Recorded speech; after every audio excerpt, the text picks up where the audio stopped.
And in Colombia now, representatives of victims organizations have welcomed the last agreement on victims and justice subscribed by the FARC and the government in Havana, Cuba. The deal has been hailed as a major step towards peace construction and reconciliation in the country. Our correspondent Natalia Margarita now reports from Bogota. 10 victims were witnesses of the latest agreement signed by the FARC and the Colombian government in Cuba, a deal that commits the parties to truth, compensation, and guarantees of non-repetition for the estimated 7 million victims that Colombia's armed conflict has left.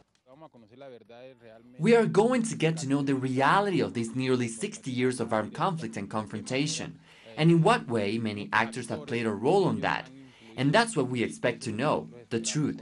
We believe that knowing the truth is the key to advance on the principles of non-repetition and justice.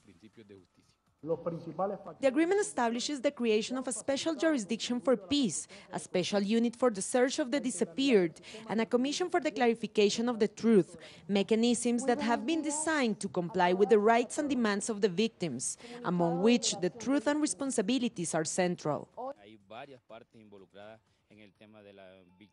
Many different parties have been involved in the victimization of Colombian citizens, but now we are beginning to see concrete measures to hold accountable all of those, whether through direct or indirect action, hold responsibility for what happened.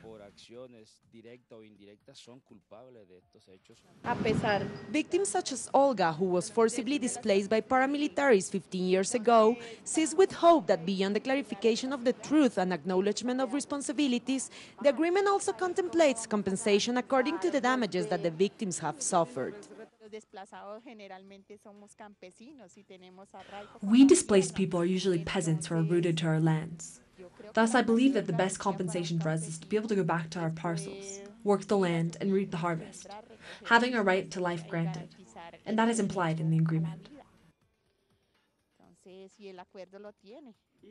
Victims and social activists are well aware that the big challenge now is to guarantee that the latest deal on victims, as well as the other 3 previous agreements that have been reached in Havana, get successfully implemented in Colombia.